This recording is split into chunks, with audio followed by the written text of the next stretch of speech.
berisi macam-macam larutan. Yang pertama ada larutan yang berisi air putih, larutan gula, larutan garam, dan juga minyak goreng.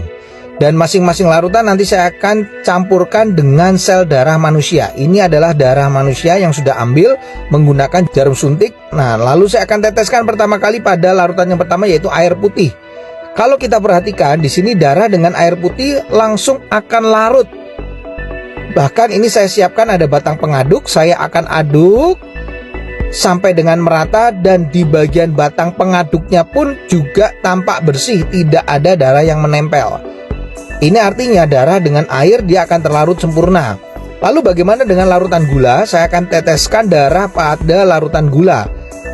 Kalau kita bandingkan dengan air putih tadi, pada larutan gula ini sel darahnya tidak akan larut ke bawah, justru dia akan mengendap di bagian atas. Dan akan saya gunakan batang pengaduk. Nah, Anda bisa lihat ini beda sekali. Sel darahnya justru menempel pada batang pengaduk. Ini kenapa? Karena gula itu bersifat perlengketan. Berbeda dengan air putih tadi, batang pengaduknya bersih. Makanya orang kalau kena diabetes, terjadi perlengketan pada darahnya, mengalami rasa haus, kemudian sering buang air kecil, dan akhirnya suka ngemil. Nah, bagaimana dengan orang yang hipertensi? Ini adalah larutan garam. Ini darahnya saya akan teteskan pada larutan garam. Lalu saya akan juga sama masukkan batang pengaduk. Dan ini berbeda dengan diabetes, di mana sel darah yang menempel pada batang pengaduknya tidak selengket pada gula, larutan gula.